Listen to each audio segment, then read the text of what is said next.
Pulsar. Pulsión. Pulsión de radio.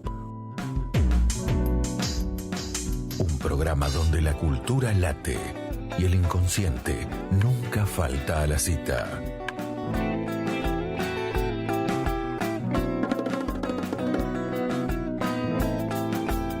Conducción y producción: Gabriel Pulice, Luis Di Santo y Diego Yaiche.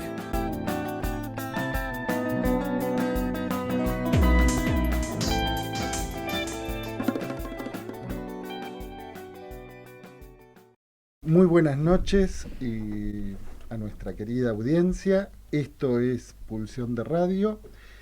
Estamos en nuestra cuarta temporada, episodio número 8, creo yo. ¿Qué memoria, Pulice? 7. No, pero estaba desconcentrado con otras cosas. Bueno, muy buenas noches, Diego.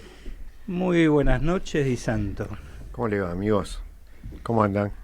Bien, muy bien. Muertos de calor, ¿no? Humano. Sí, humano. Edelmiro Molinare. Y hoy es color humano era ese.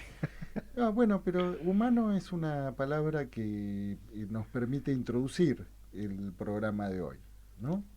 Sí, una palabra que le preguntaremos a uno de nuestros invitados, porque el otro tuvo un percance. ¿Qué puede contener esa palabra, no? Sí, así es.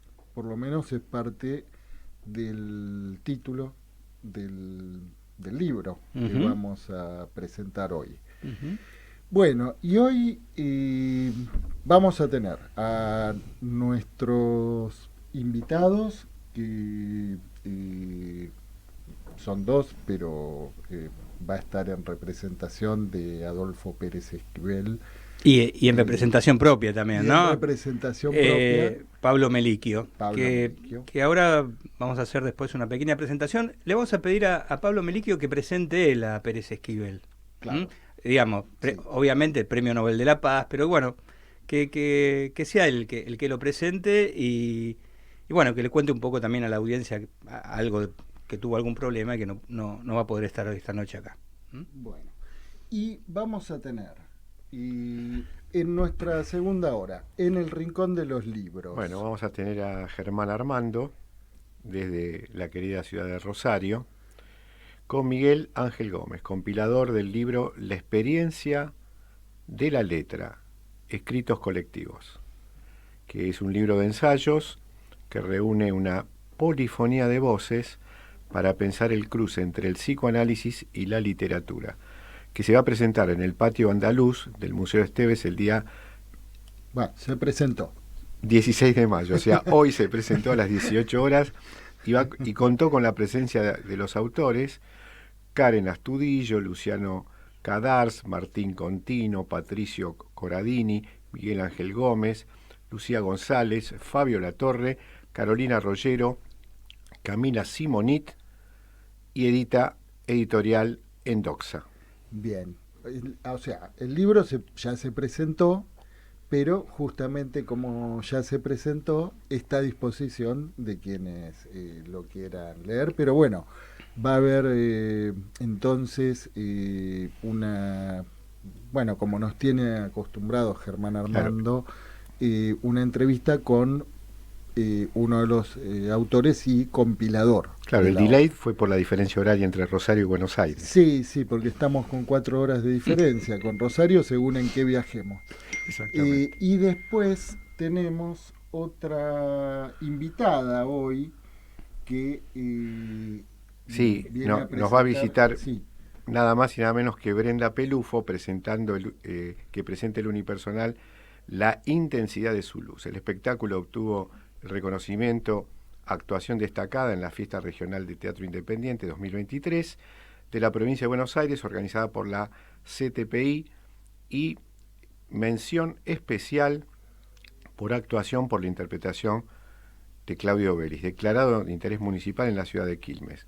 En un rincón olvidado del litoral, por donde todavía pasa un tren, se encuentra un pequeño pueblo llamado Naiquén. En este lugar tranquilo y apacible, la vida de Miguel, de oficio carpintero, se ve envuelta en una maraña de historias que tejen los hilos del amor y el desamor. Teatro Varieté, Jorge Newbery, 3549, Ciudad Autónoma de Buenos Aires, todos los sábados a las 21 horas. Bueno, y ya vamos a contar con la participación de la directora y dramaturga. Bueno, y no sé si está ya Pablo Melicchio en línea. Bueno, entonces vamos a saludar a nuestro invitado de hoy, a ver si lo tenemos en pantalla. ¿Nos escuchás, Pablo? Sí, los escucho muy bien, los estoy viendo. Buenas noches, ¿cómo están? Buenas noches, Pablo. Buenas noches, Pablo. Ahí te tenemos ya en imagen y sonido. Bien. Bueno, ¿Cómo andan? Bien, un gustazo contar con tu participación hoy, Pablo. Y bueno, viene un poco accidentada la presentación del libro. Yo tuve el gusto de estar presente el martes de la semana pasada en la presentación. Y bueno, sabemos que Adolfo Pérez Esquivel está, bueno, con una situación personal muy importante que atender, y de hecho el otro día tuvo que retirarse, ¿no?, de la presentación del libro en la Feria del Libro. Pero bueno, se va a tratar sobre la vida de él, ¿no? Por eso, Pablo, ahora después de un tema musical y de presentarte, te vamos a pedir a vos que lo presentes a Adolfo. Perfecto. Bien. Bueno, vamos a escuchar, Pablo, si te quedás en línea, vamos a escuchar un tema musical y a la vuelta ya estamos en nuestra hora de entrevistas. En Pulsión de Radio, ya se viene la hora de entrevistas. La hora de entrevistas.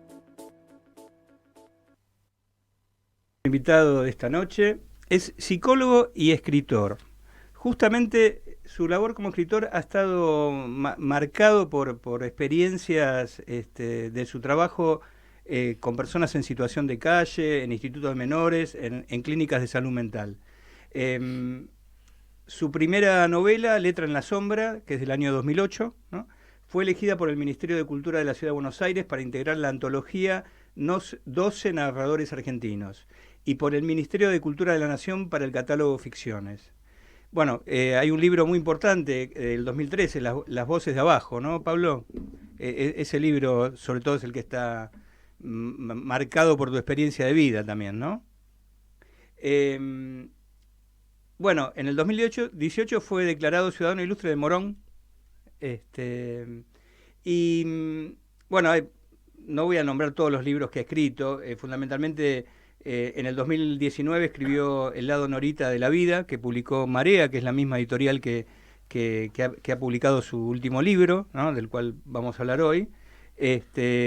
También La isla interior, publicó Marea en el 2022, ¿no?, y El mundo sin mamá. Estos son los últimos libros que ha publicado Pablo.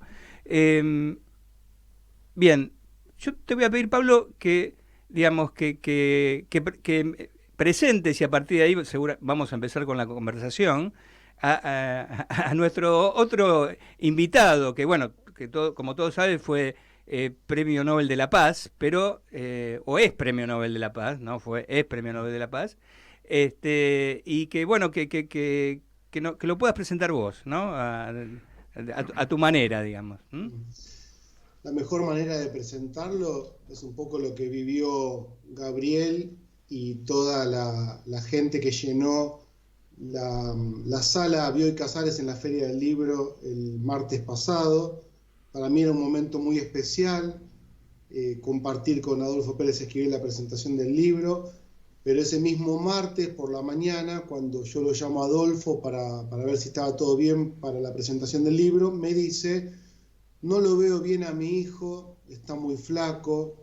Un hijo que vive en Entre Ríos y que vino especialmente para la presentación del libro, y estaba en su casa esa misma mañana de la presentación.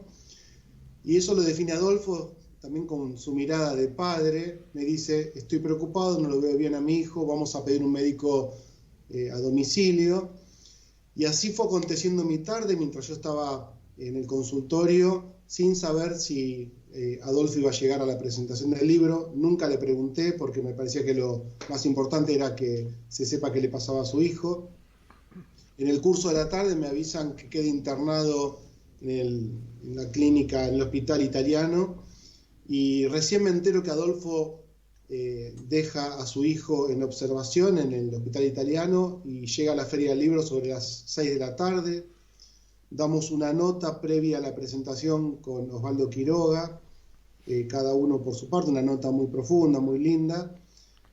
Arrancamos a las 7 de la tarde la presentación y ni bien la editora del libro, Constanza Brunet, nos presenta y empieza Osvaldo Quiroga a moderar y a hablar un poco del libro, se acerca la nuera de Adolfo y avisa que al hijo que estaba internado finalmente lo tienen que operar de urgencia por una obstrucción intestinal y aún al día de hoy sigue internado, estable, pero con un cuadro bastante complejo.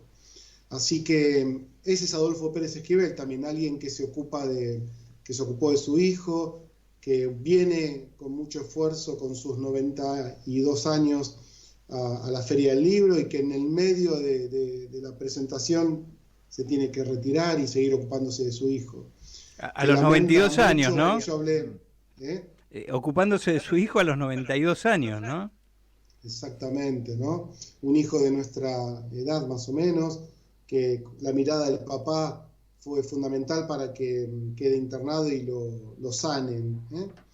Y bueno, y manda saludos, yo hablé con él ayer, hoy todavía, hace un ratito le mandé un mensaje, pero lamenta mucho no poder estar con nosotros, pero me dijo que les diga puntualmente que estando yo y hablando del libro, de alguna manera él va a estar, porque el libro es un libro de diálogos, y que, bueno, que ya está publicado y que de alguna manera rescata algo de lo que fue sucediendo en esos encuentros que tuve con Adolfo. Adolfo, Premio Nobel de la Paz, que antes de ser declarado Premio Nobel de la Paz, después vamos a ver, es un hombre muy resiliente, que tiene una historia muy compleja de orfandad temprana, de estar internado cuando muere su mamá.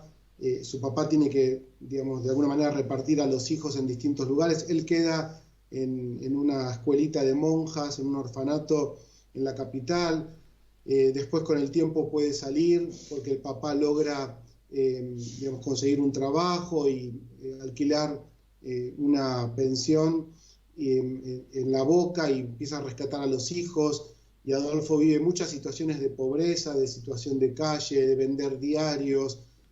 Uno dice, bueno, de ahí surge un Premio Nobel de la Paz. Es maravilloso porque es un tipo realmente muy resiliente que después les contaré un montón de cuestiones muy, muy interesantes, pero que tienen que ver con su lucha. Alguien que es nombrado Premio Nobel de la Paz por su militancia no partidaria, por su posición política, por su lucha por los derechos humanos y por las injusticias sociales, que vive la persecución, la tortura, que vive un vuelo de la muerte, bueno, un montón de cuestiones, pero es un ser humano que por eso el título del libro es Para ser humanos, porque el primer humano en esta historia en la que vamos a charlar hoy es Adolfo Pérez Esquivel. Pablo, a mí una cuestión que me impactó, ¿no? Es que él hace mucho hincapié en la no violencia, ¿no? Pero su vida transcurre, por lo menos durante muchísimos años, en escenarios de violencia, ¿no?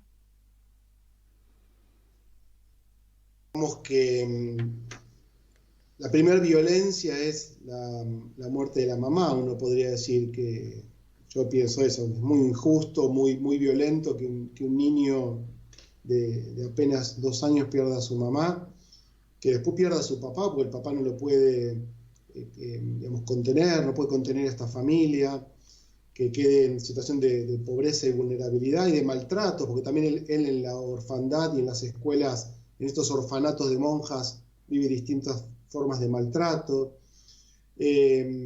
Después, cuando el papá puede rescatarlos en la preadolescencia, él termina, digamos, también en una situación muy complicada porque el papá queda ciego. Uno dice, bueno, ¿cómo puede ser todo esto? ¿No? Estas son las primeras violencias de muertes, de enfermedades, de pobreza, de vivir en situaciones de mucha vulnerabilidad. Y después él empieza como a caminar, como suele decir, caminar la calle, caminar la palabra, empieza a visitar los barrios pobres que él ya conocía, a militar, y empieza a sentir también, a colaborar con los curas, con el padre Mujica, con toda esta movida de los curas villeros que él conoce fuertemente. Y empieza a vivir la persecución, el maltrato, el exilio cuando viene la dictadura, en el mismo exilio cuando vuelve de Europa a Latinoamérica, persecuciones, cuando vuelve a la Argentina, bueno, lo detienen, está preso, mucho tiempo preso, torturado. Cuando está preso también, digamos, obviamente vive todas las cuestiones que tienen que ver no con el hecho de ser preso solamente, sino preso en tiempos de dictadura, que era otra cuestión. Es un detenido, en principio desaparecido, pero que después, digamos, por el hecho de ya tener una militancia y tener un reconocimiento a nivel internacional, de alguna manera es un preso político y no un desaparecido, pero por nada es arrojado en un vuelo de la muerte, que después les contaré. Así que sí, Diego vive muchas violencias, y él nunca respondió desde la violencia, todo lo contrario. Su primer ídolo, él está plenamente identificado con Mahatma Gandhi, ¿no? que tiene que ver justamente con la lucha desde la no violencia. Uh-huh. ¿Y cuál es, por lo menos a tu parecer, ¿no? Porque otra de las cuestiones que aparece mucho en tu libro es la cuestión del legado, ¿no? Sí. ¿Cómo podrías situar, digamos, cuál es el legado que ha dejado en vida, ¿no? Digamos, ¿cuál sería? Sí, para mí el legado es el no bajar los brazos, a pesar de las adversidades sociales, mundiales, políticas, familiares. Me interesó siempre, tanto en Adolfo como en Norita Cortiñas, que es mi libro con esta madre de Plaza de Mayo, línea fundadora, como con los veteranos de Malvinas. Estos tres libros, El lado norte de la vida, La isla interior y Para ser humanos, para mí arman una trilogía de la memoria, pero también de la resistencia y la resiliencia de seres humanos que como mucha gente sufre muchas adversidades, pero en el caso de ellos, de terrorismos e injusticias sociales y guerras y desapariciones, personas que han sufrido muchísimo, que aún así no bajan los brazos, luchan y nos enseñan el camino en el caso de Adolfo o de las Madres de Plaza de Mayo, de la resistencia, desde la memoria, desde la lucha, desde la memoria activa, de la esperanza activa, de la lucha sin violencia. Eso me parece como muy interesante. Y no bajar los brazos. Ese me parece como un concepto fundamental. No bajar los brazos ante las adversidades propias, pero tampoco esconderse y bajar los brazos frente a las adversidades que sufren la gente, ¿no? Que somos todos ahí. Y este es un tiempo muy interesante de pensar qué hacer frente a tanta pobreza, qué hacer frente a tanta denigración, qué hacer frente a tanta violencia en los derechos humanos. Este es el punto que me parece que hay que seguir a estos maestros, a estas personas que vienen dejando algunas enseñanzas que son fundamentales, que hay que seguir esas huellas, ¿no? de la lucha por la memoria, por la verdad y por la justicia. Sí, Pablo, vos tuviste ocasión durante todo este tiempo de entrevistas, ¿no? de compartir muchas horas, ¿no? con Adolfo. Y me gustaría quizás que nos cuentes sobre esa experiencia tuya, ¿no? Porque parece que ahí, más allá de lo que tenía que ver con el propósito concreto, ¿no? ¿Qué te encontraste ahí, ¿no? ¿Y qué te tocó? Y agrego una cosita en referencia a eso, que fue precisamente el ratito, ¿no?, que pudo estar Adolfo en la presentación del libro, que bueno, cuando tomó la palabra no dio un discurso, propuso simplemente que cada uno y cada una de los asistentes le diera la mano a quien estaba sentado al lado y se presentara, ¿no? Como hacer de un protagonismo de él, de pronto, bueno, cambiar el foco, ¿no?, de la escena. Sí. Pero, en fin, vuelvo a la pregunta, ¿no? ¿Cómo fue tu encuentro ahí con él? Sí, yo creo que en ese punto, digamos, lo fundacional es que cuando yo estoy avanzando y ya casi corrigiendo el libro con Nora Cortiñas, con La Madre de Plaza de Mayo, pienso que el mejor prologuista para ese libro tenía que ser Adolfo Pérez Esquivel. Norita me pasa el contacto de Adolfo, lo llamo y inmediatamente me dice: te espero. En ese momento me junté con él en el 2019 en el CERPAJ, en el Servicio de Paz y Justicia, que es un centro fundado por él y otros luchadores que tiene que ver justamente con esto, con el Servicio de Paz y Justicia por Argentina y por el mundo, lugar de referencia a nivel internacional. Adolfo me recibe ahí, me dice que no va a ser un prólogo, sino que va a ser una carta abierta, y realmente cuando nos pusimos a charlar y finalmente él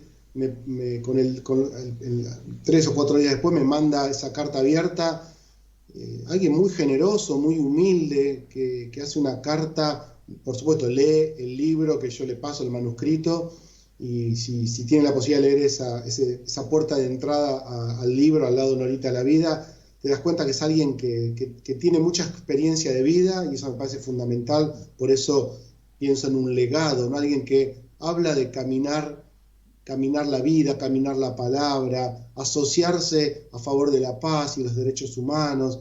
Ese es el punto de partida. Cuando termino el libro Norita, después me inclino un poco por pensar Malvinas y sigo con el siguiente libro. Después viene la pandemia, y en la pandemia yo tengo un momento muy grave en mi vida, que se enferma y muere mi vieja, y escribo El mundo sin mamá, que es un tránsito personal con respecto al duelo y a la historia de cuidar a una madre y despedir a una madre. Necesitaba escribir otra cosa y recuerdo mucho a Adolfo y ese encuentro que tuve con él. Lo llamo, le digo que tengo ganas de juntarme con él para pensar un libro, y inmediatamente me dice: vení, pero en este caso voy a su casa. Y a partir de charlar con él en su casa, directamente me dice: arranquemos, confío en lo que vos puedas producir. Y yo encendí la computadora, la grabadora, y empezamos a dialogar de manera muy distendida. Y Adolfo es un tipo que, si ustedes escuchan, cuando él recibe en el año 1980, en plena dictadura, el Premio Nobel de la Paz, habla de que no lo reciben a título personal, cero narcisismo, cero personaje, cero omnipotencia. Todo el tiempo, él, antes, durante y después del Premio Nobel de la Paz, considera que esa es una herramienta para seguir luchando a favor de un mundo mejor, y en su vida cotidiana lo demuestra, ¿no? Lo demostró conmigo plenamente, abriéndome la puerta de su casa, de su atelier, regalándome obras, haciendo algunas ilustraciones para el libro, y muy generoso, y todavía, yo recuerdo que uno de los capítulos del libro, porque entre los diálogos yo fui echando algunos ensayos, y uno de los ensayos le puse a Adolfito, ¿no? Porque es un tipo que sigue teniendo una vitalidad como de juventud, no de vejez. Hay mucho para pensar ahí, qué es la vejez, y que en general cuando vos ves a una madre de Plaza de Mayo, o a un tipo como Adolfo, o a un tipo como Luis Felipe Noé, que es alguien con quien estoy ahora construyendo otro libro, personas de más de 90 años que a partir de la lucha o de la creación o de la creatividad no abandonan su su pulsión de vida, ¿no? Y eso me lo demostró Adolfo en estos encuentros, que como vos viste muy bien, Gabriel, en la feria del libro, que era el momento donde él podría haber... sí, tomado la palabra. Sí, habló de que no podemos mejorar este mundo si no conocemos a quien tenemos al lado. Si yo no sé quiénes son ustedes, yo los conozco, por lo menos a dos de ustedes los conozco de hace tiempo, sé quiénes son, podemos conocernos un poco más, pero hacer radio a las 10 y pico de la noche, hablar de un libro, tiene que ver también con apostar a la pulsión de vida, y es eso lo que me fue enseñando un poco Adolfo desde algún lugar, desde su lugar, ¿no? Pablo, te quiero hacer una pregunta, pero quizá para responderla después de la pausa musical. Estamos hablando de Adolfo Pérez Esquivel, premio Nobel, ¿no? Todo lo que representa, y que vos has tenido la fortuna de tener con él un intercambio de una densidad, de una envergadura importante. Entonces, es una doble pregunta. Vos, parte de esta pregunta ya la respondiste, pero te la voy a formular igual. ¿Por qué cree Adolfo que fue elegido él para ese premio Nobel? Porque luchadores y con trayectorias podía haber docenas, pero ¿por qué él cree que fue elegido? Porque evidentemente ese premio también, por la época, tiene un valor de representación simbólica muy fuerte. Un valor político. Político y cultural. Pero ¿por qué cree que él fue elegido, entre otros, y por qué crees vos? Más allá de todo lo que dijiste hasta ahora. Pero para después la pausa. Sí, vamos a escuchar un tema musical y en unos minutitos enseguida, si te quedas en línea, Pablo, sí, volvemos claro, con la pregunta que recién hacía Luis. Bueno, estábamos escuchando, y para quienes después escuchen el programa, que no los van a escuchar, pero los pueden buscar en YouTube, La Portuaria, El Viaje, y antes escuchábamos a Tribalistas, Pecado, Le Deixar di Molio. Bueno, Pablo, volvemos entonces a la pregunta que te hacía Luis, ¿no? ¿Por qué él? Sí, Luis, Gabriel, Diego, a mí me parece que él no dice por qué, porque tendría que ver con reconocerse a sí mismo.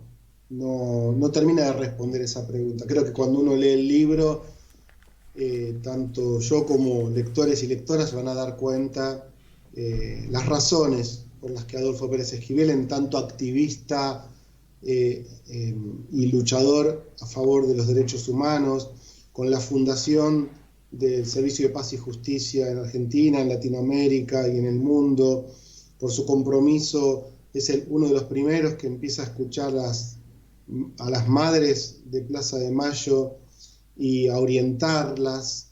Él es la metáfora. ¿Podría haber sido algún otro hombre o mujer de ese tiempo? Sí, es probable. De la misma manera que uno podría decir que, no sé, a lo mejor somos un montón, no sé, ¿por qué a mí digamos, en grado mucho mejor? ¿Por qué a mí me nombran ciudadano ilustre de Morón? No sé, tampoco lo puedo saber. Uno podría decir, bueno, porque por mi presencia de dar charlas en los colegios, por mi militancia, por mis libros, por mi presencia mediática, no sé, te nombra una serie de gente. En el caso de Adolfo, como siempre que se nomina, porque a la hora de, yo lo explico en el libro, cómo se nomina a un premio Nobel de lo que sea, literatura, de la paz, de ciencias, es decir, hay un comité que recibe las peticiones de un montón de personas que consideran que X tiene que ganar el premio Nobel. Obvio que en el caso de Adolfo Pérez Esquivel, desde Argentina y desde distintos lugares de Latinoamérica, por su activismo político, por su lucha a favor de los desprotegidos, de los seres más vulnerables, de los pobres, de las poblaciones originarias, de las personas que sufren del terrorismo de Estado. Por toda esa militancia y esa lucha, llegan las peticiones y el comité termina determinando que Adolfo merece ese galardón. Y yo creo que es sumamente merecido y que es en un momento muy simbólico, ¿no? Porque en 1980 todavía estaba muy, muy cruda la dictadura, no había seguían habiendo desaparecidos y desaparecidas, torturas, y después, bueno, obvio viene Malvinas y el fin de la dictadura. Todavía un tiempo muy oscuro, muy complejo, y Adolfo es un poco de luz, como las madres y las abuelas, ¿no? de la visualización y de la denuncia de lo que estaba pasando en ese momento. Sí, y Pablo es un gran artista plástico también, ¿no? Porque, bueno, vos fuiste contando también entre encuentro y encuentro, Sí, bueno, ciertos acontecimientos en relación a su obra, ¿no? sí, Que vos sí, fue muy tuviste interesante ocasión, que sí, el primer día que empezamos a charlar, nos ponemos así frente a frente en una silla, y a mi izquierda había un gran tapiz de su versión de La Última Cena, y a mí me parecía como era como esas películas donde se rompe la cuarta pared, porque mientras cada viernes que yo iba a su casa, esa obra iba progresando, igual que nuestros diálogos. Entonces, en simultáneo, nuestros diálogos y esa última cena se iban de alguna manera interconectando. Yo le iba preguntando por qué ponía a esos personajes. Él hace su versión, la versión Pérez Esquivel de La Última Cena, discutiendo con Leonardo da Vinci, y el primer día me dice: ¿a vos te parece que si Jesús sabía que iba a ser su última cena, no iba a invitar a su mamá? Y a mí me partió el corazón, y dije, qué genial lo que me está diciendo. Entonces, es verdad que la iglesia siempre fue muy expulsiva de las mujeres, y Leonardo da Vinci, también como artista asociado a la iglesia, dejó afuera en La Última Cena ni a María Magdalena, ni a la mamá de Jesús, y Adolfo las pone a María Magdalena, pone a María, y pone un perrito abajo de la mesa diciendo: si son pescadores, siempre tiene que haber un perro entre ellos. ¿Cómo Leonardo no puso un perro bajo la mesa?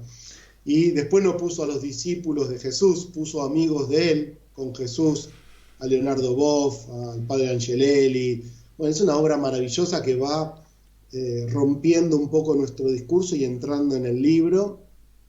Después me regaló 2 obras que las tengo custodiadas. Como sabe que me interesa el budismo, me regaló una pintura que hizo sobre el Dalai Lama, y me regaló también otra pintura, muy, muy generoso y muy atravesado por lo artístico. Mi papá es artista plástico también, entonces hablamos mucho de el hecho de ser psicoanalista, pero también escritor, cómo el arte nos puede salvar, cómo el arte es un lugar en su obra, y quizás también en algunos de mis libros, es una forma de trabajar a favor de la memoria, la denuncia, una literatura que está bien, un libro pasatista, recreativo, pero hay libros y pinturas y músicas y poesías que pueden ser militantes, resistentes, denunciantes, y eso también me impactó mucho de Adolfo.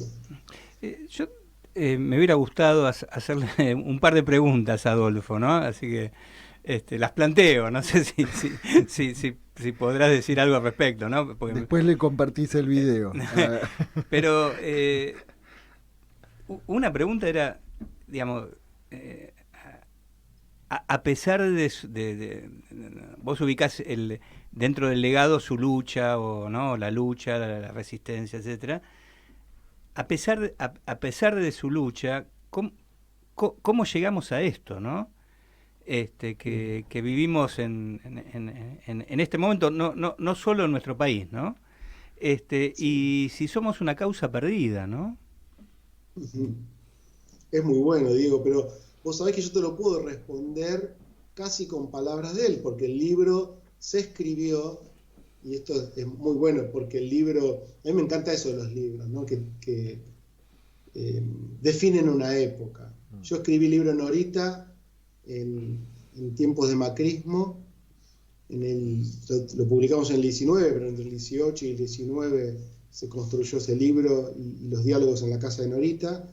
Y este libro con Adolfo fue durante el semestre del año pasado, así que en diciembre del año pasado yo estaba trabajando con él el libro cuando gana Milei, y Adolfo me dice, y la guerra de Ucrania y Rusia, sí, muy, muy, muy de época, ¿no? Y Adolfo me dice, ¿en qué nos equivocamos? Y me pareció muy humano. Me das pie para como... Discúlpame, Pablo, ¿sabes que me das pie para la segunda pregunta que le quería hacer a Adolfo? Perfecto. Si él tenía algo de qué arrepentirse.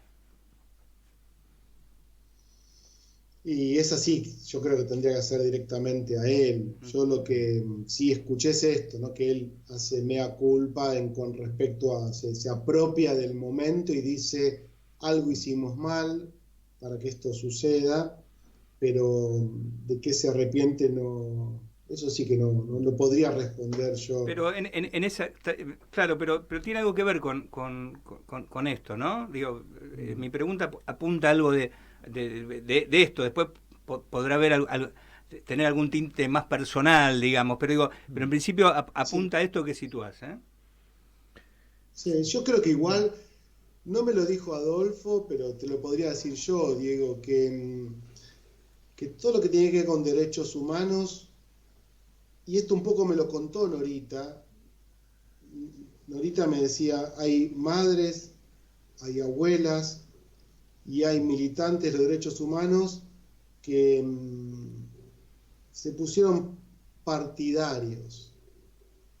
Y no digo que eso sea responsabilidde Milei o de la pobreza que hay hoy o de ciertas cuestiones de violencias institucionales, de discursos de odio, pero quedó todo muy... Es un momento de mucha contaminación, de mucho... En el libro hablamos de los agrotóxicos mentales, de los monocultivos, como los medios masivos de comunicación y cómo cierta política ha contribuido a que aparezcan discursos mesiánicos como el de Milei, propuestas violentas, votadas a pesar de que sabíamos que iba a pasar esto, que puede bajar la inflación, pero crece la pobreza, puede bajar la inflación, pero la gente es un número. Vos sabés que justo una de las notas que teníamos programadas era con Telam, la misma semana que Milei despide a los empleados de Telam. Igual yo el martes ahora tengo una nota con una periodista de Telam que resiste desde su página de Instagram. Es un momento de mucha violencia. El intento de magnicidio de Cristina es como el símbolo y la asunción de Milei es el otro símbolo. Para mí son como las dos patas de un momento gravísimo de la Argentina, ¿no? Que Adolfo dice, en algo nos equivocamos. Sí, que en realidad yo pensaba, ¿no?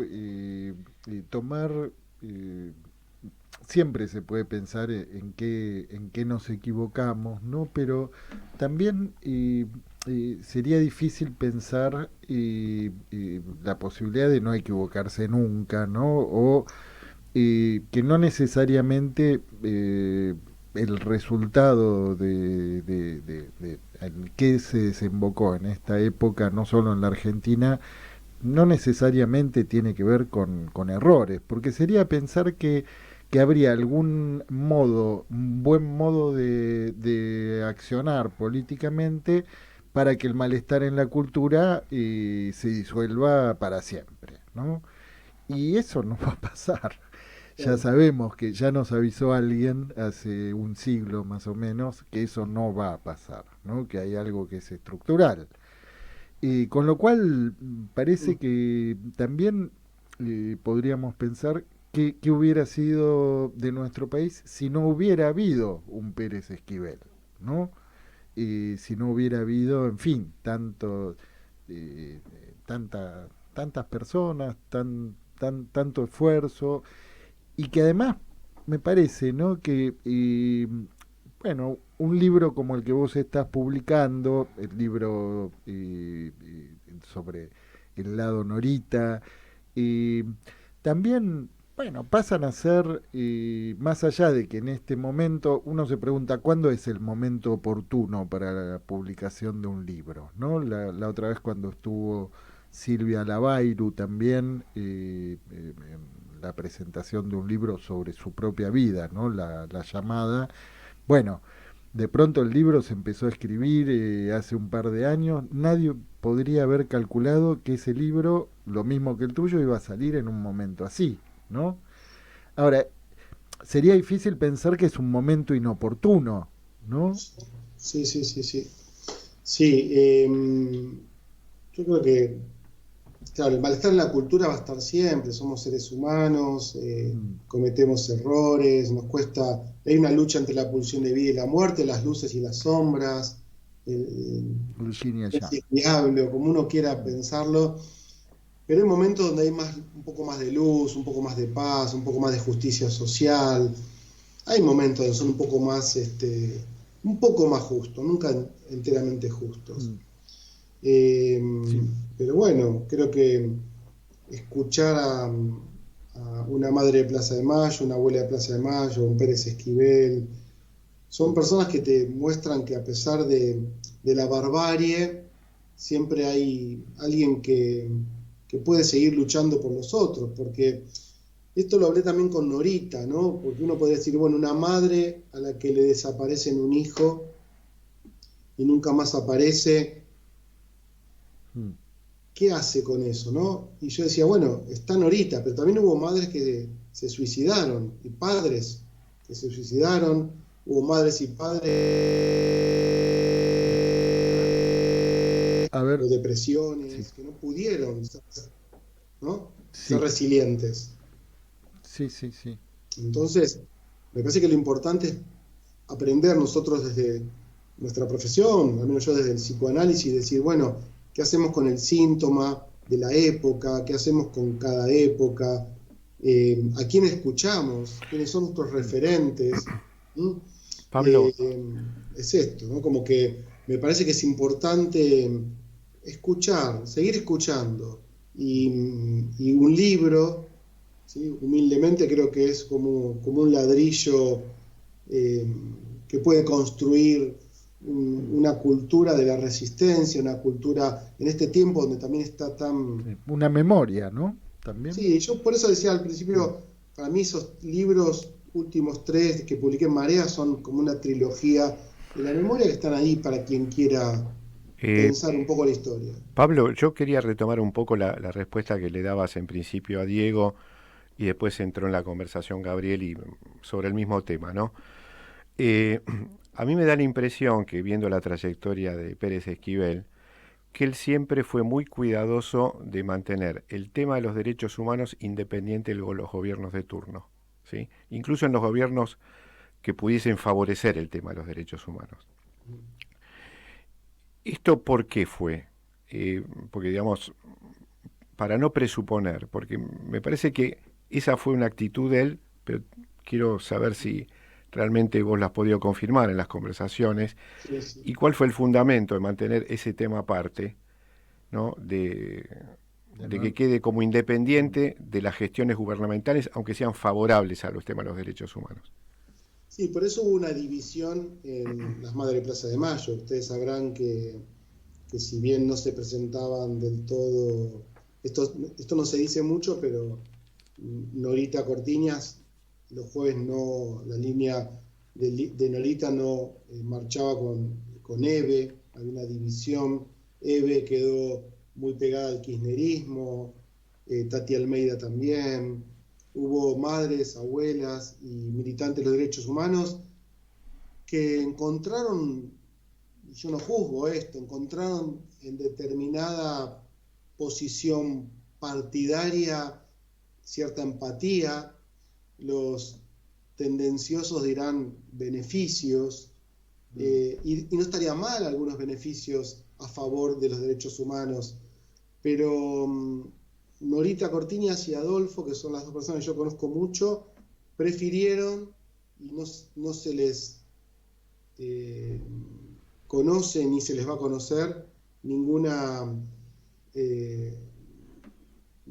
posición partidaria, sí política, en tanto políticas de lucha, políticas de resistencia, políticas reflexivas, pero no políticas partidarias, porque creen que los derechos humanos es como una ética, ¿no? Más allá de ciertas morales, va por encima de lo partidario, es más allá. Lo partidario tiene muchas suciedades que una ética a favor de los derechos humanos no debe contaminarse con la política partidaria. Tiene que ser algo más extensivo, mucho más amplio. Otro horizonte es la lucha por los derechos humanos. Sí. Una cosa más, Pablo, en relación a esto que vos respondes.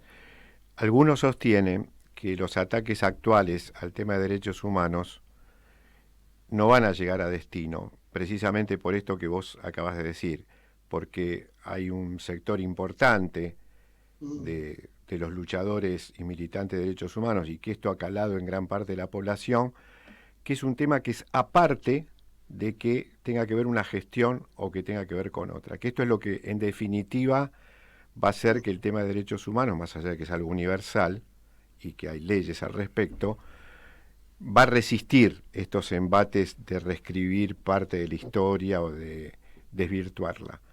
Sí, está perfecto. ¿Adolfo piensa algo de esto? ¿Lo ha conversado con vos? Sí, lo charlamos por esto de que, digamos, que puede pasar que algún militante, me sale como una metáfora futbolística, ¿no? De la pelota no se mancha, es decir... Sí. Justo se me había ocurrido lo mismo, ¿no? Los derechos humanos no se manchan. A Maradona también se le ocurrió algo parecido. Claro, puede pasar que algún militante de los derechos humanos pase un poco por el barro, se equivoque, trance, saque algún beneficio, pero hay un montón de otras personas que o incluso la misma que a veces puede mancharse, se puede correr y volver a encauzarse y escuchar a estos maestros que también pueden tener cosas. Por eso el libro es para ser humanos, ¿no? Cuando hablamos de ser humanos hablamos que todos nos equivocamos. Nosotros sabemos del psicoanálisis que estamos, digamos, que uno mismo en su práctica a veces aparece su yo, a veces escuchás desde un lugar contaminado, y que hay que hacer todo un trabajo de supervisión, de revisión de la práctica. No hay lugares puros, pero vuelvo a decir, más en términos junguianos, ¿no? Es decir, hay veces que hay demasiada sombra, y hay veces que hay momentos más lumínicos, gente más lumínica. A mí me parece que hay que escuchar a estos luchadores por los derechos humanos desde su sentido más profundo y no juzgar por alguna cuestión que pueda contaminar un poco la escena. Hay que volver a lo fundante, que es no tenemos que permitir injusticias sociales. Cuando Adolfo hizo ese ejercicio, es pensar que la dictadura y el nazismo y los femicidios y un montón de violencias y discursos de odio tiene que ver con construir una otredad y una diferencia a la que hay que exterminar, aniquilar por diferencia, y no entender que en esas diferencias nos nutrimos, sostener ese discurso de que en la diferencia crecemos, que todos somos distintos, pero a la vez la persona que viene a golpear la puerta de casa, que no tiene para morfar, no es un otro, puedo ser yo, también ese otro que algún día no tenga para comer. Hay que caminar un poco. Yo laburé en cárcel, laburé con gente en situación de calle, y siento que yo hoy estoy tranquilo en mi casa acá en Castelar, pero mañana puedo estar preso, puedo estar detenido, puedo ser torturado, puedo estar en situación de calle, puedo estar enfermo. Entonces, pensar que ese otro no es tan otro. Hablaste de los maestros, ¿no? En tu libro hay una anécdota del encuentro de Adolfo con el maestro Quinquela, ¿no? Yo decía, bueno, él estuvo en muchos escenarios de violencia, pero ese encuentro tuvo un cariz distinto, ¿no? ¿Podés contar algo de eso? Sí, viste como todo es, uno va armando relatos, Diego, ¿no? Fíjate que yo te conté que mi abuelo paterno y mi padre son artistas plásticos, mi abuelo era y mi padre es. A mí me inquietó siempre la escritura, y Adolfo fue articulando su militancia y su lucha por los derechos humanos con las artes plásticas, y él pintaba en tiempos de Quinquela en la Boca, mi abuelo también. Es probable que Adolfo y mi abuelo hayan estado muy cerca. Antes se pintaba con los atriles en el puerto de la Boca, y Quinquela circulaba entre los artistas plásticos y les enseñaba a pintar desinteresadamente, los invitaba a su estudio. Adolfo cuenta de haber comido con Quinquela fideos en el lugar donde Quinquela también tenía ahí en la Boca su atelier. Y bueno, su pintura, si bien no es similar a la de Quinquela, Quinquela fue su maestro, ¿no? Así que es maravilloso porque sigue pintando y es una pintura que también habla de Latinoamérica, que también habla de desaparecidos y desaparecidas. Tuve también una anécdota muy interesante. Él había pintado un cuadro sobre la desaparición del hijo de Norita Cortiñas, que desaparece en el 77, y Adolfo pinta en el 77-78 una pintura de Norita con una puerta entreabierta, esperando que aparezca su hijo, y nunca se lo había dado, y confió en mí y me dio esa pintura 40 años después, así que fui el puente para que Norita reciba esa pintura. El día que yo le traje a Norita esa pintura, se angustió, se puso a llorar. Entonces, bueno, digo, qué efecto, ¿no? Qué interesante el arte. Y ahora estoy avanzando en un libro que recién lo empecé, ya me reuní con él, con Luis Felipe Noé, Yuyo Noé, que también tiene una larga historia que ya hablaremos en el próximo programa o el año que viene, pero bueno, me inquieta mucho lo artístico militante, el arte como territorio de expresión y de resistencia cultural. Sí, bueno, y va a ser el tema musical de la próxima hora, Cuando el arte ataca. Y Pablo, un gustazo haber compartido esta hora de entrevistas contigo. Tenemos que ir a una pausa de la radio, una pausa comercial de la radio.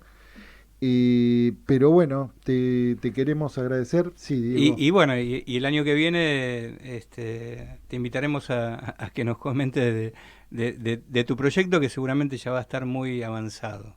Ojalá que sí, gracias. Bueno. No pude estar ahí también por una eventualidad, pero era esta opción, y vuelvo a decir que bueno, ustedes lo saben bien, ¿no? Las eventualidades, pero Adolfo estuvo entre nosotros y está en el libro también, ¿eh?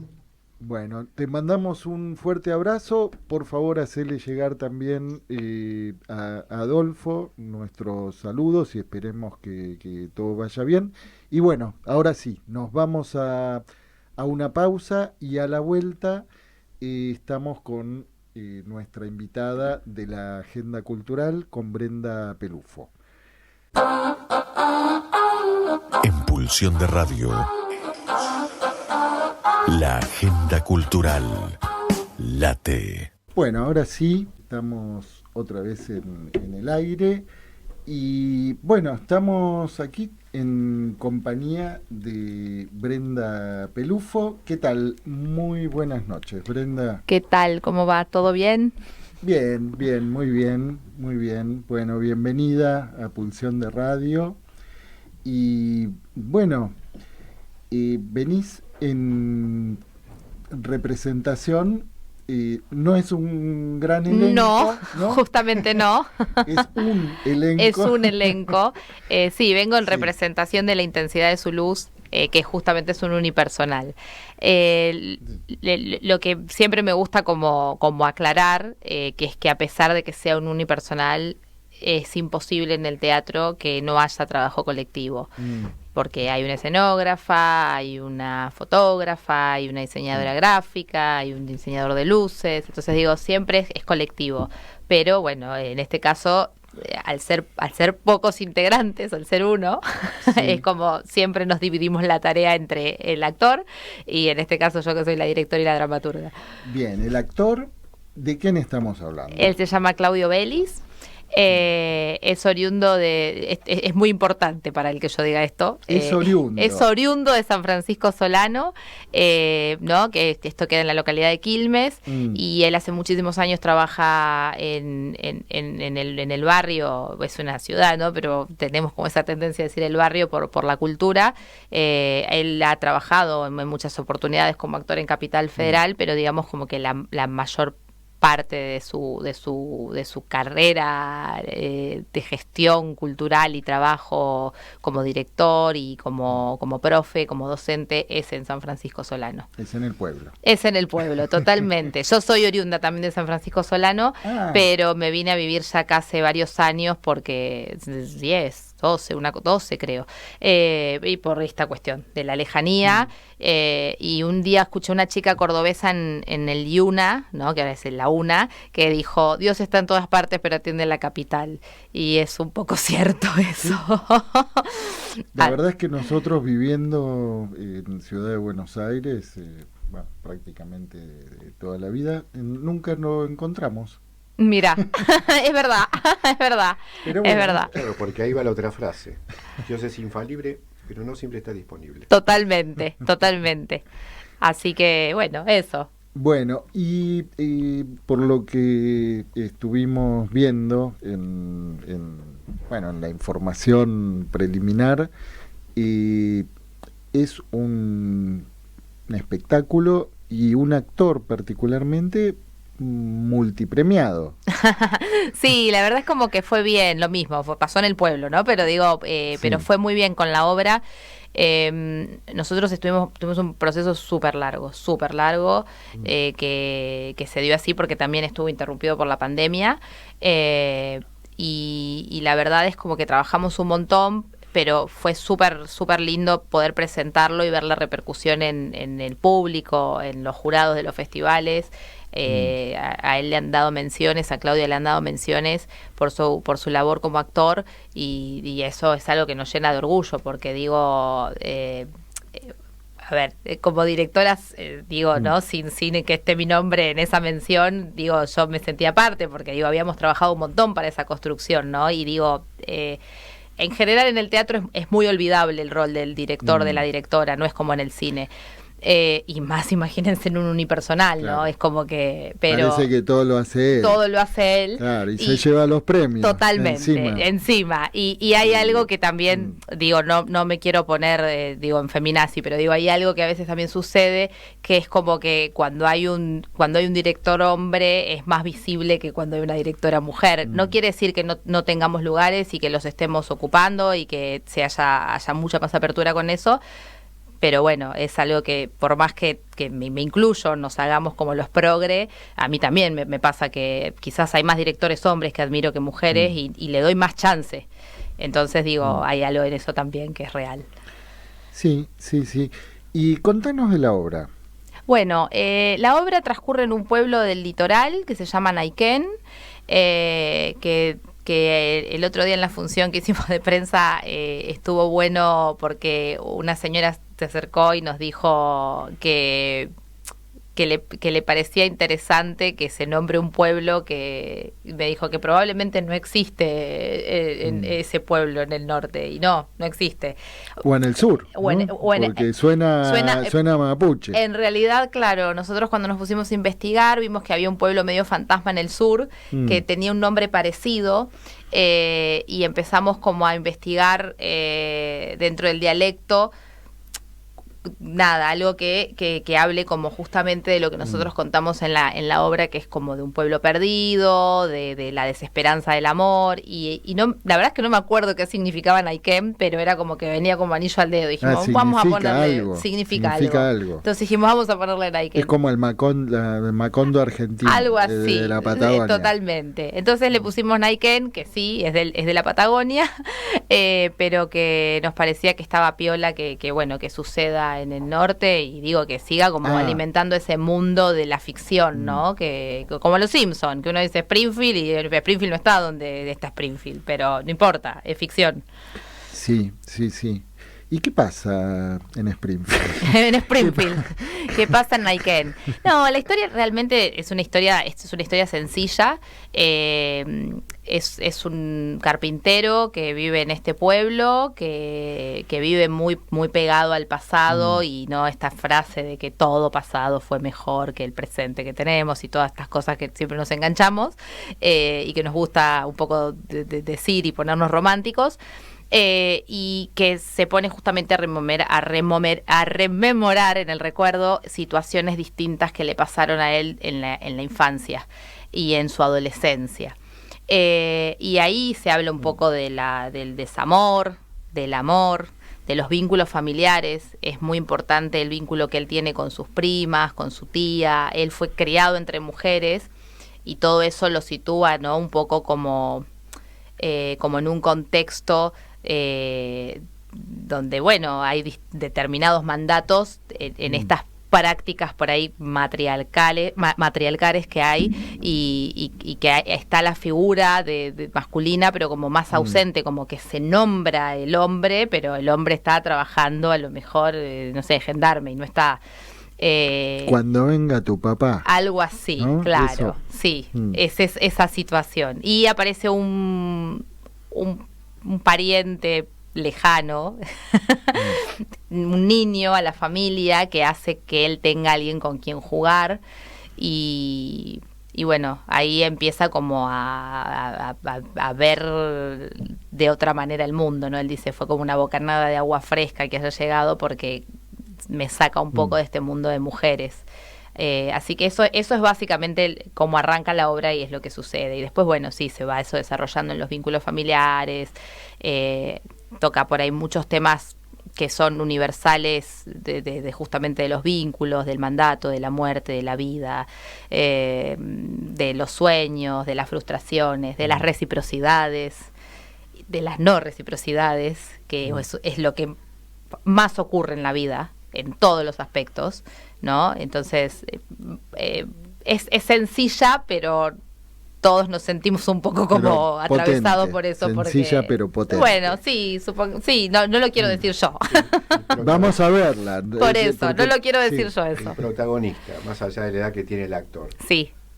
¿Qué edad más o menos representa el personaje? No, el personaje tiene justamente la edad que tiene el actor, ¿no? En el momento que la empecé a escribir, que quería que haya eso, pero sí es como hay momentos en los que no es que se vuelve niño, porque no, pero pasa por distintos personajes, y eso se ve como en el cuerpo. El personaje tiene unos 50 años, ¿no? Y Claudio tiene 50 años. Pero no, si bien no se dice una fecha de en qué momento sucede, es algo medio como entre los 90, mediados, fines de los 90, y remite mucho a la década del 60 y el 70 el relato, que es su infancia y su adolescencia. Sí. Sí. Y Brenda, contanos algo sobre tu recorrido, sobre tu trayectoria en la dirección y en la dramaturgia. Bueno, sí. Yo, en realidad... ¿Empezaste en el pueblo también? Soy actriz, no, porque cuando yo era chica no había teatro en el pueblo. ¿No había teatro en el pueblo y tenía que venirme para acá a estudiar teatro. Solano? No. Claudio después, bueno, empezó él un poco como a abrir espacio, empezó a dar clases, primero en una biblioteca, y después en el tiempo él alquiló un lugar y abrió como una escuela teatro, pero cuando yo era chica, que él también era joven, y estaría estudiando. Vos no tenés 50. No tengo 50. Me gustaría decir tengo 50 para que me digan, ¡oh, qué bárbaro! Pareces mucho más joven.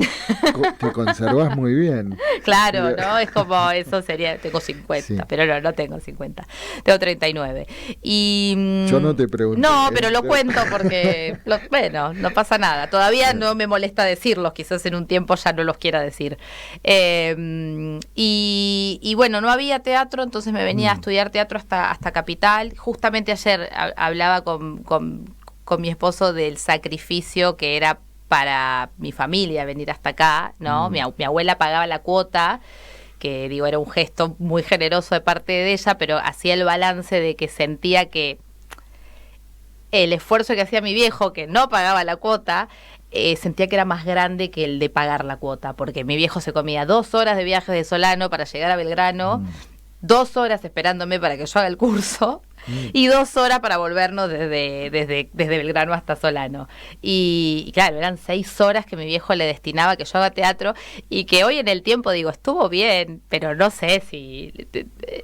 esos fueron como los mejores años de aprendizaje, ¿no? Entonces, ¿no? Como cuando me ponen la balanza y se valoro más lo que hicieron que lo que en realidad aprendí. Quizás aprendí más de ese gesto que de las clases de teatro propiamente dichas. Así que arranqué de chica, aprendiendo lo que pude, terminé la escuela secundaria y empecé a hacer la formación académica en la universidad, que ahí sí me dieron muchas herramientas. ¿En la UNA? Lo hice en la Universidad del Salvador. Hice el ingreso en la UNA y no quedé. ¿No? Quedé. Era el IUNA. En ese momento no estaba el SINO que hay ahora, que te dan como esa chance. Y la verdad es como que yo era muy nerd y no quería perder como ese año sabático, que hoy en el tiempo digo, qué tonta, pero bueno, en ese momento no quería. Así que... y estaba muy buena la formación de la Universidad del Salvador. Es feo que diga en ese momento, no voy a decir eso porque hoy soy docente en la Universidad del Salvador, entonces es como... Lo acabas de decir. Bueno, besitos a toda la gente del Salvador que está escuchando. Lo podemos editar. No, lo puedes salvar en ese momento y ahora. Claro. Pero de todos modos, y quiero aclarar esto... Qué buena que es siempre la formación. No, hay algo que creo que sucede hoy día, incluso que la calidad del estudiante ha bajado un montón, digo, en general. Entonces a veces uno piensa también que son los lugares, pero también creo que hay algo en el compromiso estudiantil que no es el mismo que antes, y no sé si está bien o está mal, es ahora, eso. Y con respecto a esto que decís, no me quiero desviar de la obra, sí, de lo que vos haces, pero en base a esto último que decís, ¿no te parece que también un poco por esta época y por este contexto también se bajan las exigencias? Sí, creo que sí, porque digo, incluso yo sigo entrenando como actriz, ¿no? Porque me parece que está bueno. Y me pasa que donde estoy tomando el taller con Ricardo Bartiz, y él mismo dice que es muy difícil hacer que el estudiante, bueno, no sé si estudiante, pero bueno, o el actor que va a entrenar tenga el mismo entusiasmo que tenía antes por cómo estamos atravesados por todo. O sea, digo, si bien todo lo que nos está pasando acá en Argentina como país es un montón, digo, mundialmente estamos atravesados por un montón de cosas. Entonces digo, debe haber algo también de eso. Hay una pandemia en el medio. Es una época que te baja el entusiasmo o te lo seca. Sí, totalmente. Ahora esto que vos contás comparado, ¿no? Porque yo te estaba escuchando y cuando vos contabas la trayectoria del premiado, no es solamente por su performance, es todo un recorrido. Es todo un recorrido. Él es un pionero en el barrio, por llamarlo de alguna manera, ¿no? De instalar cosas que vos tenías que venirte para Capital y él estaba ahí. Sí, yo incluso, mirá, ahora caigo, ¿no? Digo, qué bueno. Yo doy teatro para niños en San Francisco Solano y incluso y trato de que de alguna manera ellos miren las escenas de sus compañeros y le den devoluciones. Y te estoy hablando de pulgas de 8 años, ¿no? Y les digo, no quiero que digan me gustó o no me gustó, quiero que traten de ver algo más allá de eso y que le puedan dar otro tipo de devolución a sus compañeros. Y algunos te dicen, ay, fulana ahora está hablando más fuerte, y me parece re lindo que lo vean. Y no, qué loco, digo, ¿no? Cuando yo era chica tenía que venir hasta acá para estudiar teatro y sin pensarlo, hoy estoy en el espacio de Claudio dando clases de teatro para niños con todo esto que les cuento, ¿no? ¿Claudio fue tu maestro? No, Claudio no fue mi maestro. Él, cuando yo estaba estudiando en la universidad, un día me convocó para que él hacía teatro en las escuelas. A mí no me dejaban trabajar ni de actriz cuando estaba estudiando en casa, porque querían que termine la carrera primero. ¿No te dejaban? No me dejaban. ¿Tus viejos? Mis viejos no me dejaban, porque decían que si no iba a terminar, o que me iba a gustar otra cosa y que iba a dejar la carrera. Bueno, entonces no me dejaron, y bueno, no le dije que no. yo no me acordaba de esto y él hace poco me lo dijo, porque yo un día te llamé y vos me dijiste que no.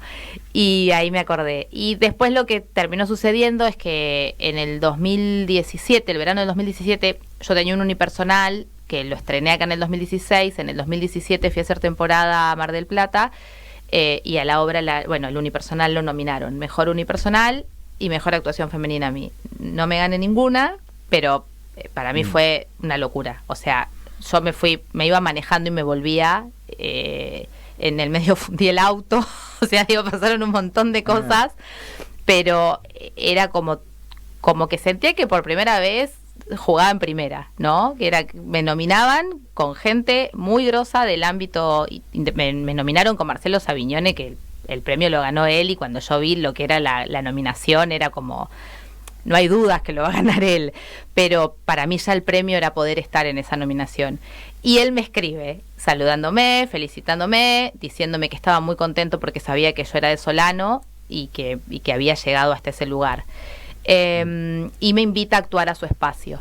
Y bueno, ahí empezamos a tener un vínculo de amistad.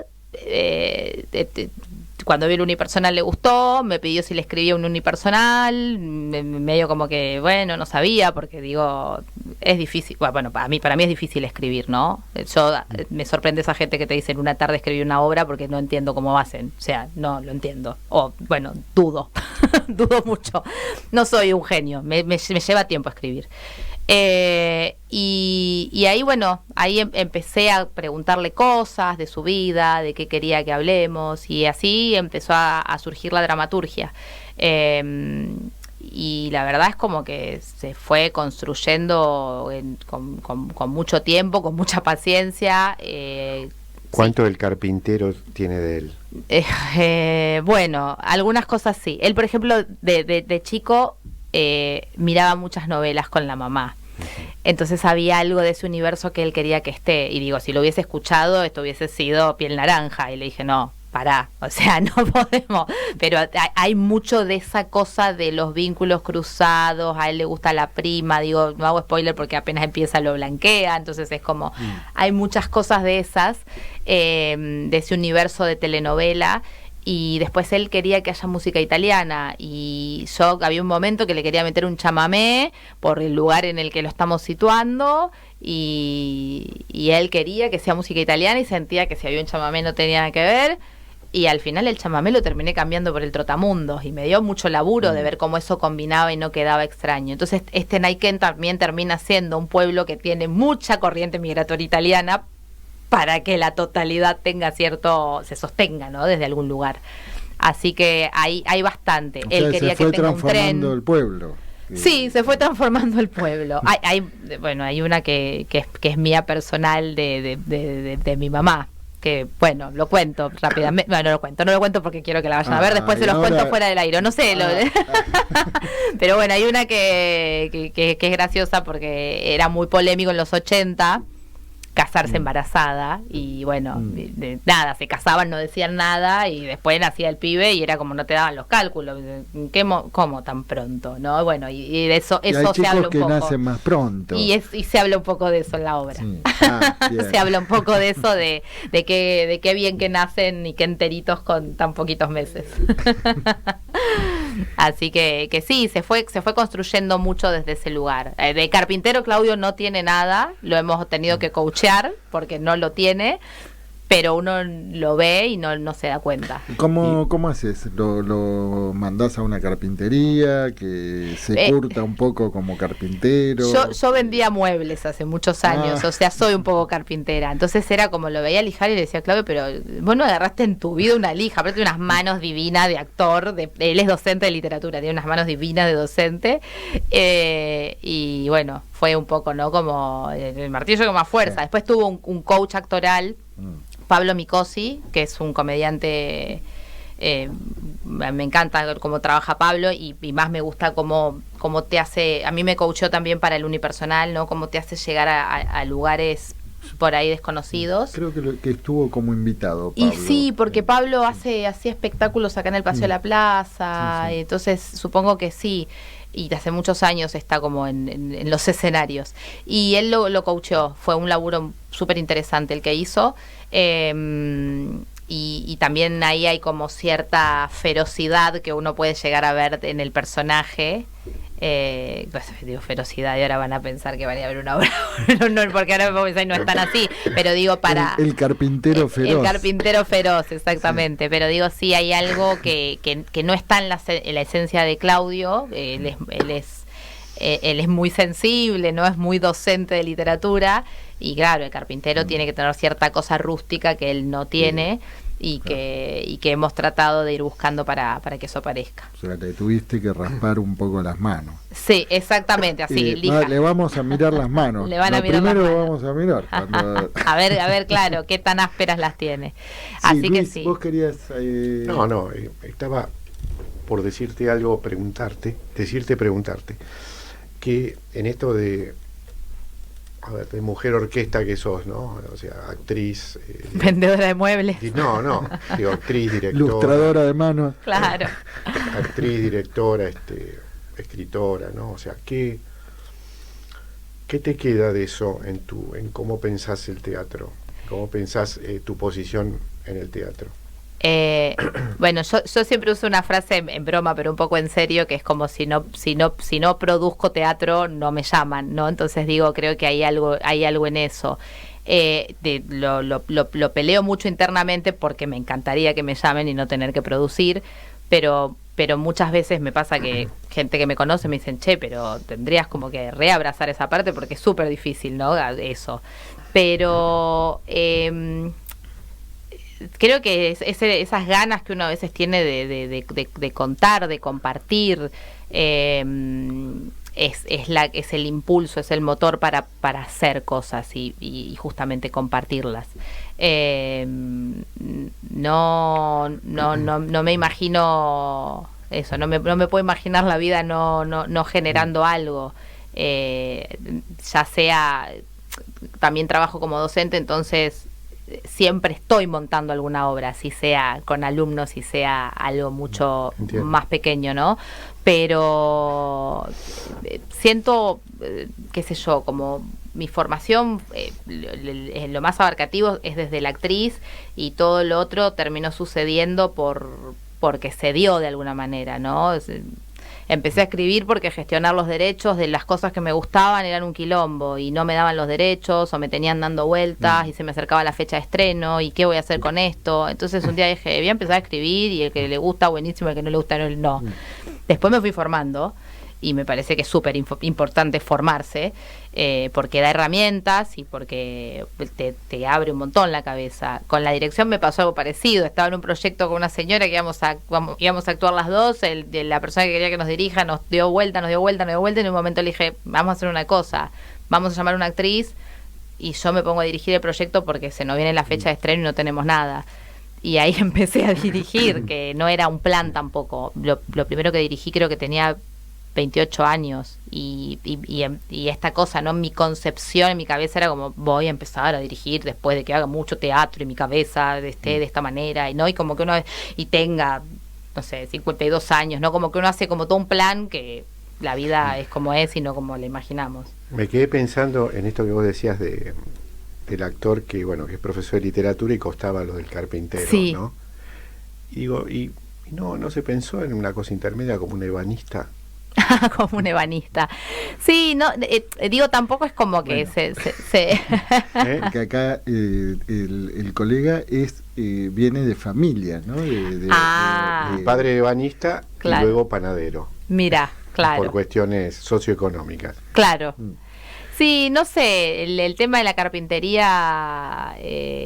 la verdad es que sí, yo en un momento me acuerdo cuando empezamos a ya puestearlo, tenía ganas de que él...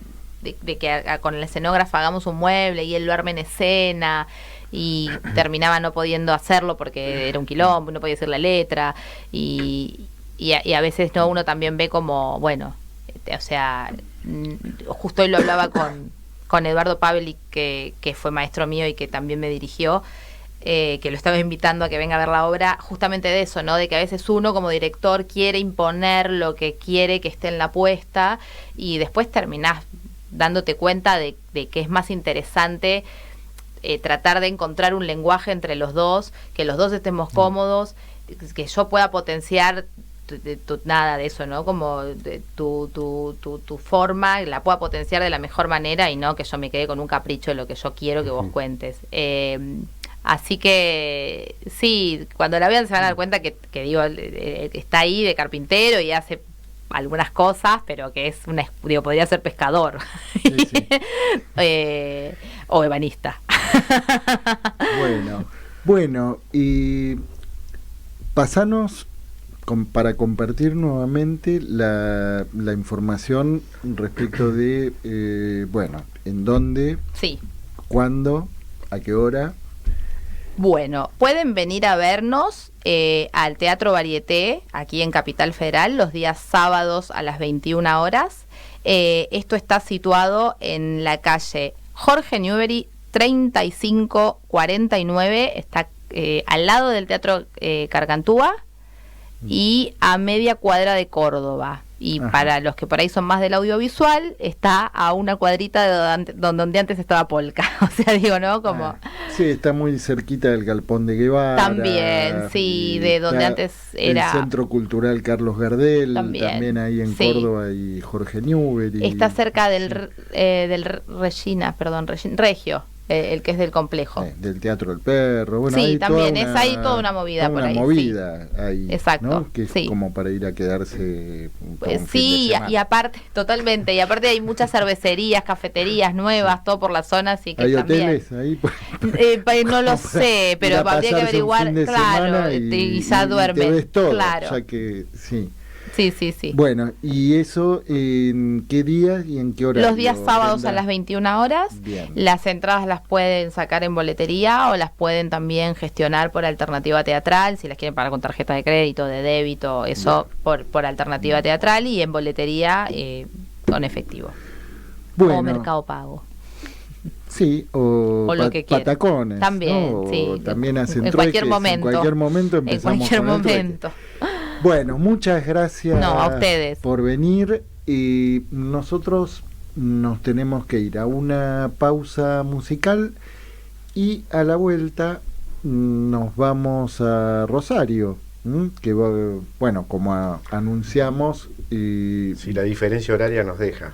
Sí, y tenemos 3 horas de diferencia con Rosario, así que vamos a escuchar a Germán Armando en la entrevista, como nos tiene acostumbrados, con Miguel Ángel Gómez, presentando un libro que se presentó hoy.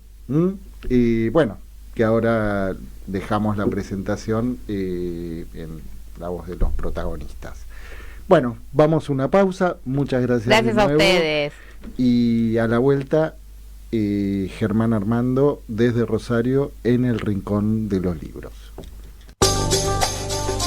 En Pulsión de Radio ya se viene El Rincón de los Libreros, la columna que en tu biblioteca no puede faltar. Muy buenas noches, amigos de Pulsión de Radio, Gabriel, Diego, toda la mesa. Un abrazo muy especial al invitado de hoy, Adolfo, por supuesto a Pablo, y a toda la gran audiencia de Pulsión de Radio. Un abrazo muy grande desde aquí, desde la ciudad de Rosario, Germán del Juguete Rabioso Libros. Como habitualmente, queremos compartirles las novedades de libros vinculados con el psicoanálisis publicadas aquí en la ciudad. En esta oportunidad vamos a hablar de un libro que se presentó hace apenas minutos en el patio andaluz del Museo Esteves, un espacio verdaderamente hermoso que tenemos en un rinconcito quizá poco visitado de la ciudad, pero que afortunadamente sigue estando. El libro se llama La experiencia de la letra. Es un libro de ensayo que reúne una polifonía de voces para pensar el cruce entre psicoanálisis y literatura. Está editado por Endoxa, una editorial muy joven, que con este nos entrega su segundo título y muestra que, a pesar del difícil contexto, para alegría de la comunidad PSI, va a seguir sosteniendo su proyecto editorial. Bueno, para que nos cuente mejor sobre este auspicioso cruce entre psicoanálisis y literatura, como decíamos, vamos a conversar unos minutos con su compilador, de alguna manera con el artífice de haber reunido esta producción colectiva, que es el psicoanalista y profesor Miguel Ángel Gómez. Miguel, te agradecemos mucho tu participación y te escuchamos. Contanos qué nos vamos a encontrar en esta propuesta. Hola Germán, la verdad que es una alegría esta convocatoria y esta invitación. Saludo desde acá, desde Rosario, al equipo de Pulsión de Radio en Buenos Aires. Y bien, te cuento brevemente a vos y a la audiencia. Este ha sido una producción colectiva donde me he propuesto nutrir el trabajo a propósito del análisis de diferentes lenguajes literarios. Esto surgió en el marco del seminario que coordino hace un tiempo en la Facultad de Psicología, Universidad Nacional de Rosario, el seminario de psicoanálisis y literatura, que en esta ocasión surgió a partir del análisis de la obra de Ibsen, Romersholm, o también llamado La Casa de los Rosmer, donde Freud, vos bien recordarás que lo trabaja en ese texto brillante que se denomina Los que fracasan al triunfar. A propósito de esa lectura, que me pareció sumamente interesante de analizar, ahí empecé a gestar la posibilidad de descubrir otras facetas, otras aristas, me refiero, esas cosas que los poetas tienen, esa cualidad y esa pluma tan sigilosa para poner al descubierto esas condiciones que pueden privilegiarse en el análisis de la palabra Verheulen. Bueno, esa palabra siempre me despertó mucho interés y la recuperé de Hinkis cuando hace referencia a esa capacidad de indagar en el término de descubrir qué es lo que se cubre y lo que se tapa, qué es lo que se descifra y qué es lo que se desoculta. En ese juego, me refiero bidireccional que presentan las cosas a propósito de la cualidad del velo y todos los mecanismos que habitan precisamente la profundidad de la psiquis, hizo que me despertaron un interés especial ese tipo de narrativas. Me refiero leer a Ibsen, leer a Raymond Carver, leer a Carol Joyce Etz, inclusive hacer una mención a Alice Munro, que acaba de fallecer con 92 años, que como vos recordarás y la audiencia también, ha sido Premio Nobel de Literatura. Esta escritora canadiense que siempre me despertó un grado de admiración y soy un ferviente lector de ella, porque permanentemente combina, al igual que el estilo narrativo de Carol Joyce Etz, esa necesidad imperiosa de poner al descubierto los infortunios, los desencuentros, las desavenencias, es decir, todo aquello que estaba previsto y que en definitiva a la hora de la verdad ocurre todo lo contrario. Ese modo de descifrar, de despejar y al mismo tiempo tan necesario, que forma parte de los mecanismos defensivos, de las cosas que nos convocan, que nos interesan, y al mismo tiempo las cosas que despiertan interés e inquietud y enigma, fueron las que impulsaron esta puesta en relato. Invité a los autores a que pudieran escribir a propósito, sin pensar en una relación armoniosa, lejos de pensar en una relación armoniosa entre el psicoanálisis y la literatura. Por el contrario, suscribo a la idea de pensar esa relación en forma distante inclusive, donde conjugan también algunas variables que forman parte a desvíos, heterotipias, hipérboles. Es decir, a mí lo que me interesa es que pueda aparecer ese esa capacidad de interrogar y de venir en una escritura que también problematice. Y digo esto a propósito también de rendir un tributo y un reconocimiento a la obra de Horacio González, que tengo muy presente cuando él participaba de algunos espacios de posgrado acá en Rosario, que siempre decía no escribir sino a partir de pensar a la escritura como un problema.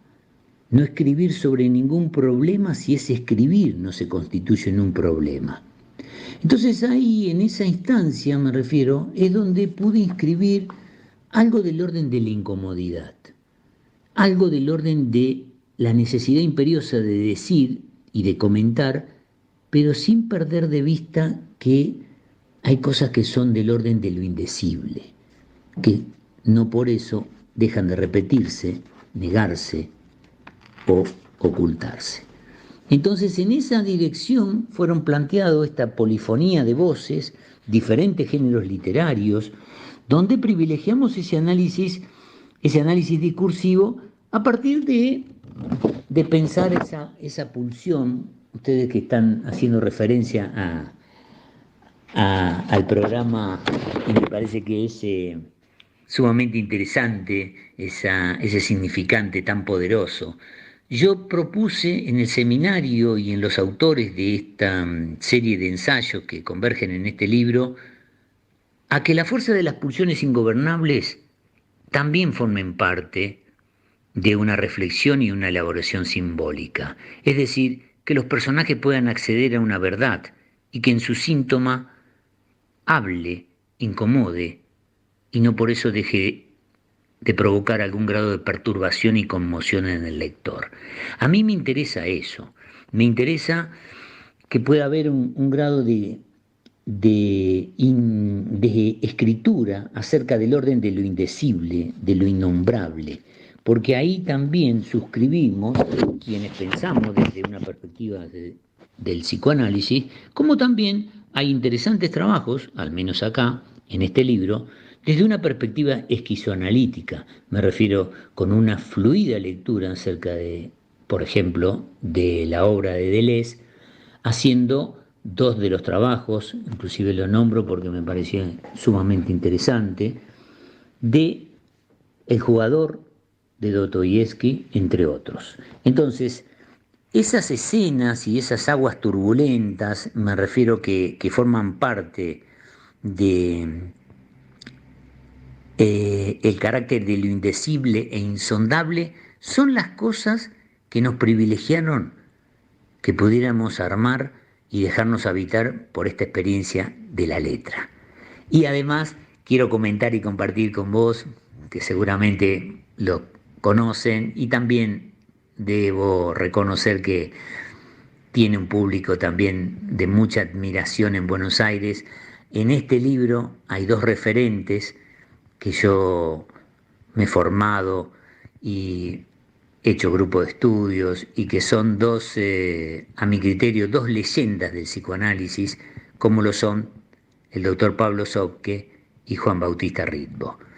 Merecen un grado de reconocimiento, tanto uno como el otro, porque todas las resonancias del caso Aimé, por ejemplo, y esa relación entre Lacan y su littérature, como le gusta nombrarlo a él, y esa escena que privilegian permanentemente la incidencia del significante y la letra, la erótica del decir y su condición y cualidad de cubrir, a propósito de la relevancia de los velos y de los enigmas.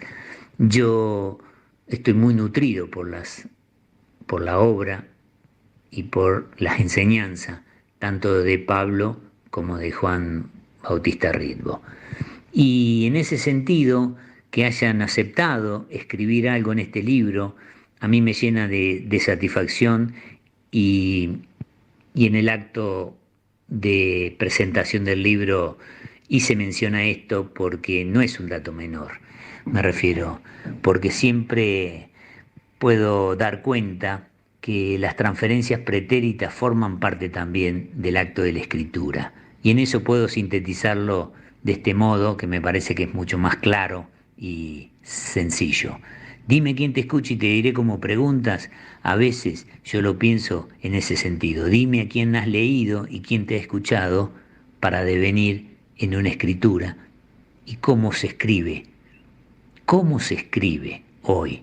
En la universidad también forma parte de uno de los nombres del preguntar, y es así como cada uno dirige la vista, escucha un sonido o deja en suspenso una inquietud.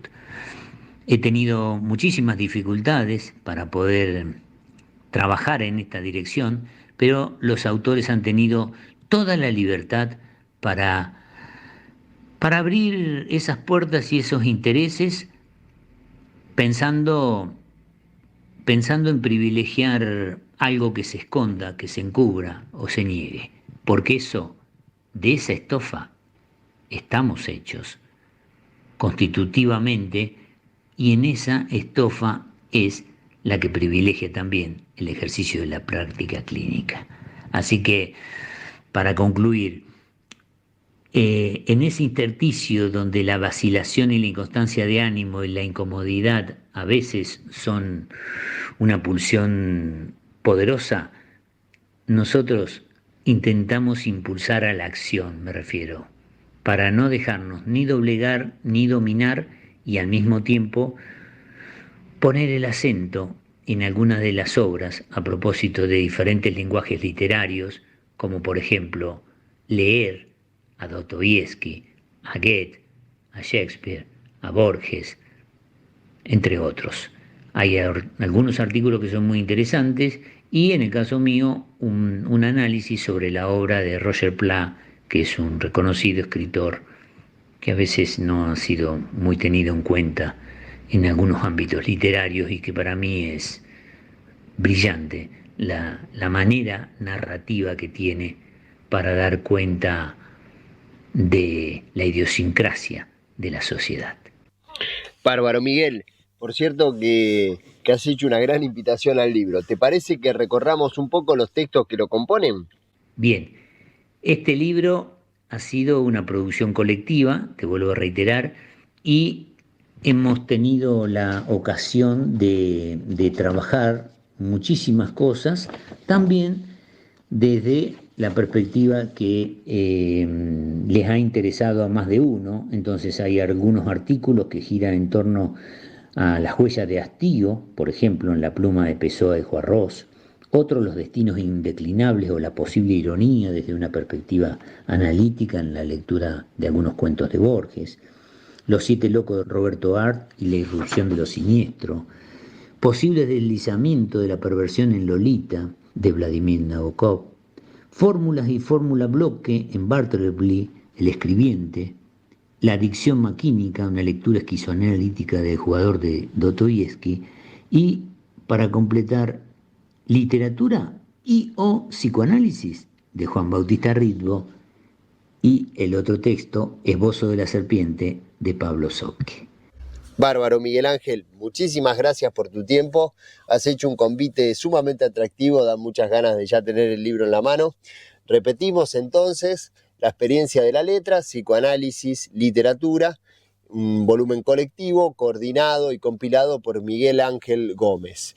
Publicó en Doxa, se acaba de presentar hace minutos acá en Rosario y próximamente ya va a estar en librerías de todo el país.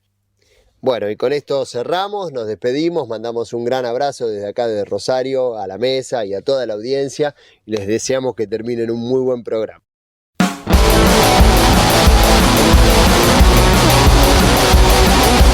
Pulsión. Pulsión de radio. Un programa donde la cultura late y el inconsciente nunca falta a la cita.